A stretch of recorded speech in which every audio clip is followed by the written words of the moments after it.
We've reached the final of the Opera Euro Rapid tournament. Wesley So faces Magnus Carlsen. Wesley on very good form. Carlsen looking a little bit shaky, but we know how determined he is. So let's see what happened.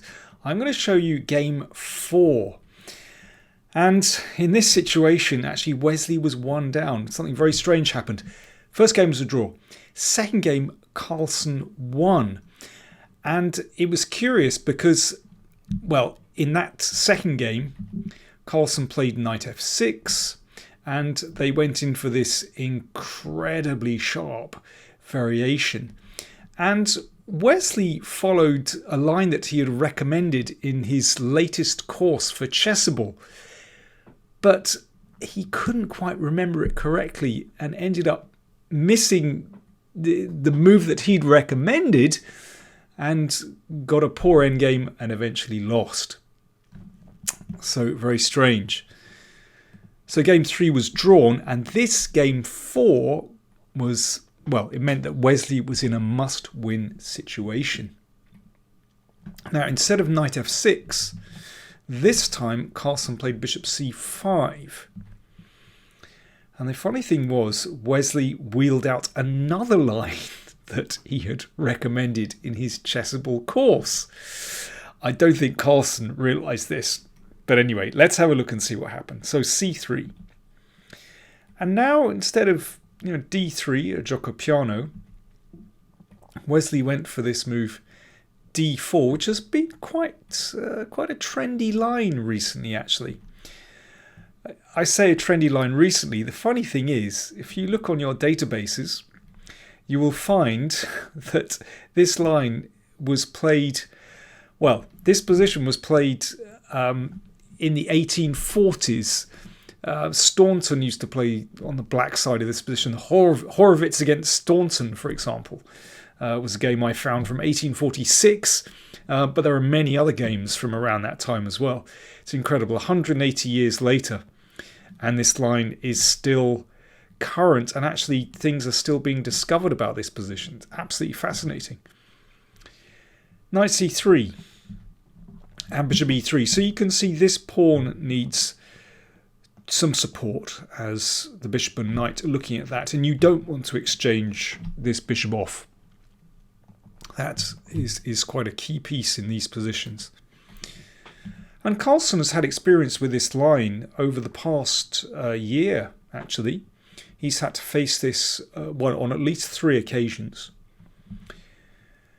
The bishop pins and goes back. Now, this pin is a little bit annoying for white, so the queen steps away, queen c2, and also puts some pressure on that knight. White has to get rid of that knight. And if he does, then he can look forward to using his beautiful pawns, with that e5 pawn as a real spearhead, and using it to attack black's king.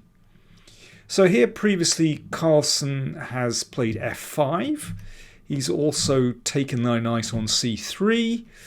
Today he played bishop g6, and he has done this before as well, supporting the knight. So the queen moves on, attacking the pawn. The knight drops back. Castles. c6 and bishop d3. So the fight is still about getting rid of that knight.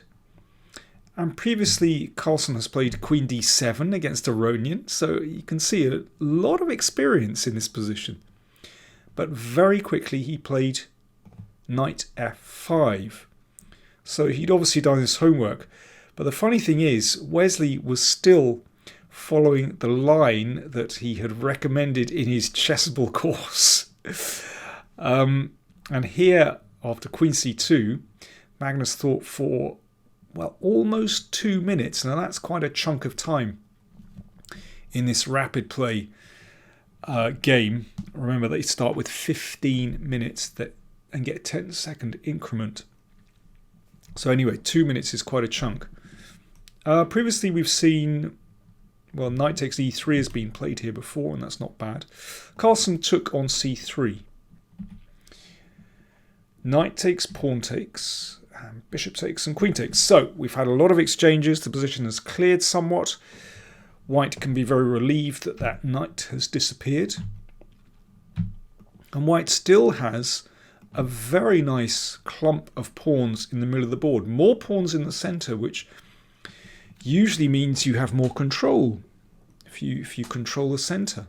More control over the rest of the board. And with that pawn on e5, then, it gives white the opportunity to play behind that pawn and perhaps to launch an attack. And white has two pawn breaks here, either c4 or e4. Depends how black plays. So Carlsen challenged that pawn on e5, and that's probably a good idea. Black needs to fight back here.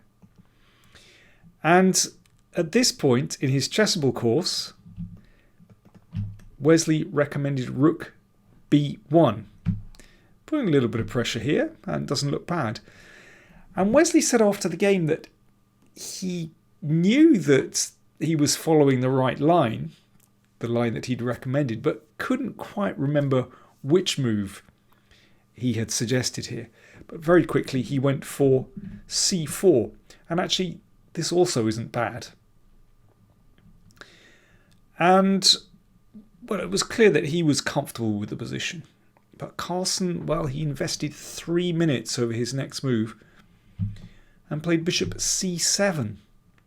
And it's not the best. He should take here and play bishop c7. And that does look like a better move, just to force that knight back. And black is in the game. But instead he played bishop c7.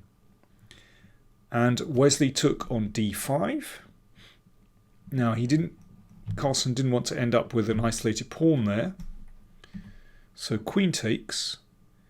And now pawn takes pawn. And this now was a painful moment for Carlsen. Of course, the move you want to make is rook takes f6, but obviously he thought better of it, because once this pawn starts to roll down the board, it shuts out that bishop. White threatens knight g5. If h6, then knight h4, that knight can come in. I mean, white has a pleasant initiative in this position. Again, it's about controlling the centre. So here, after 2.5 minutes, instead of rook takes, Carlsen played pawn takes pawn on f6. Well, he must have played that with a heavy heart. Splitting the pawns like that just doesn't look very attractive. Weakens the king. That square is very inviting for a knight, maybe a rook later as well. Doesn't look like a nice move. It's possible to play knight h4 straight away, but Wesley pushed forward in the middle and supported that d4 pawn. Rook d8, and now he went for knight h4. So clearly that knight belongs on f5. What a square, just looming over the ramparts into black's position. I mean, those are key squares in black's position, and very unpleasant to have to face that knight. So, what can black do? Where is black's counterplay here? Very difficult to see it. c5 played from Carlsen. So he's looking to break up those pawns. So d5, well, it's a strong passed pawn, but at least Carlsen now has a square. Bishop e5 before white shuts out the bishop with d6. And now, of course, black wants to play b5 to get counterplay. So rook b1 stops that. And b6. So yeah, the knight is fantastic, but the bishop doesn't look bad now. That at least is something that Carlsen can try to hang on to in this position. But it is very pleasant for white. Queen c4. Why was that played? Well, I think Wesley has a pretty straightforward plan here. Very simple positional idea of playing a4 and a5.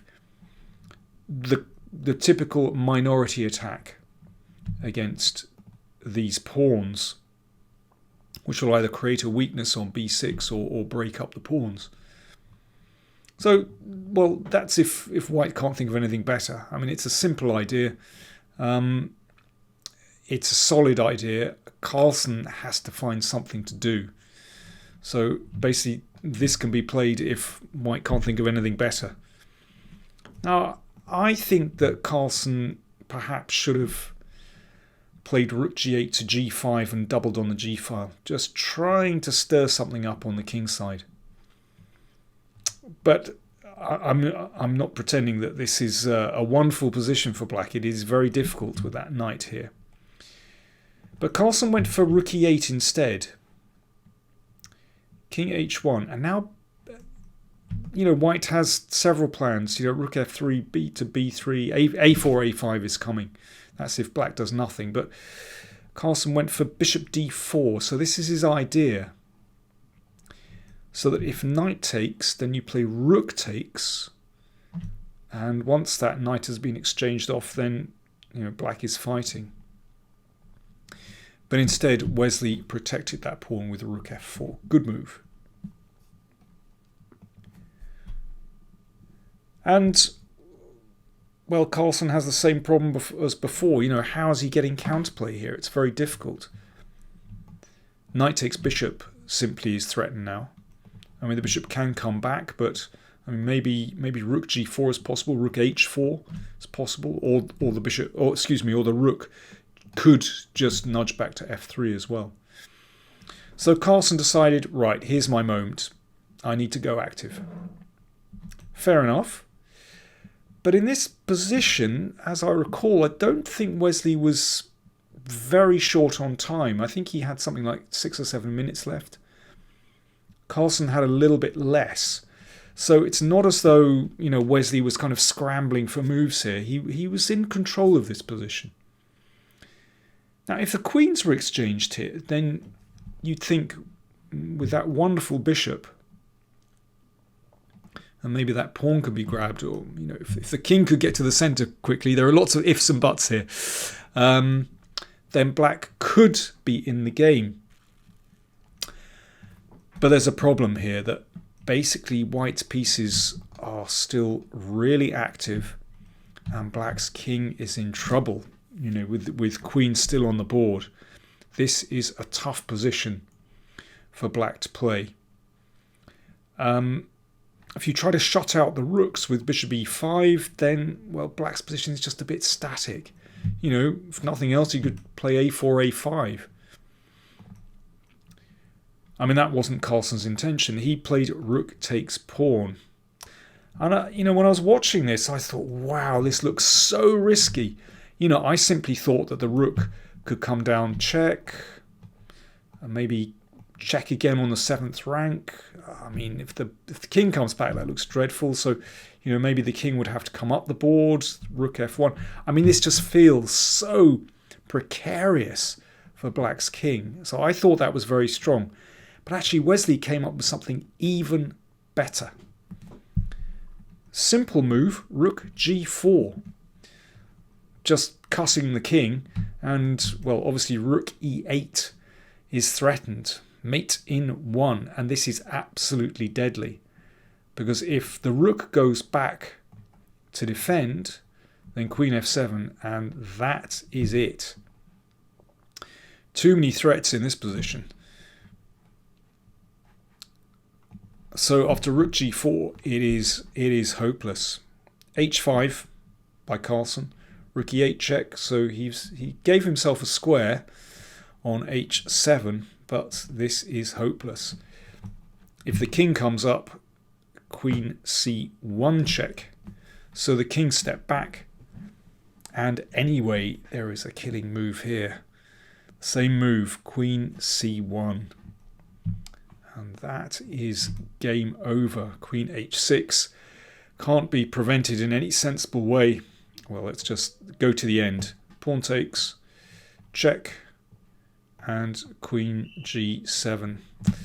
Lights out. Wow. Have to say, really impressive game by Wesley So, and it just shows, I think in rapid especially, if you know the opening well, if you're simply more comfortable with the position, than your opponent, it gives you a massive advantage.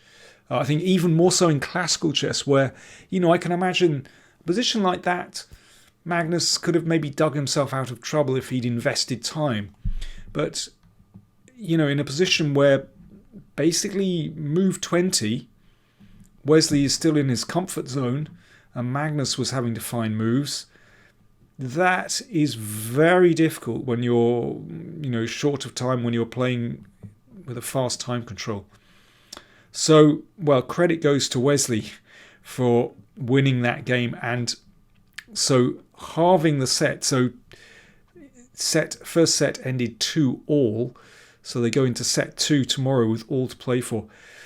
Having said that about great opening preparation, of course he got it wrong in game 2, and that just shows if you're not absolutely familiar with your openings, it can still go badly wrong. So I don't know whether that's a cautionary tale or not, but anyway, Wesley looking good there, but Magnus also showing incredible determination and looking a little bit better, although there are a few rocky moments in that, but basically all to play for in day 2. So catch that. Starts at, 1700 hours Central European time if you want to watch it live, but I will be reporting later anyway. Thanks for watching.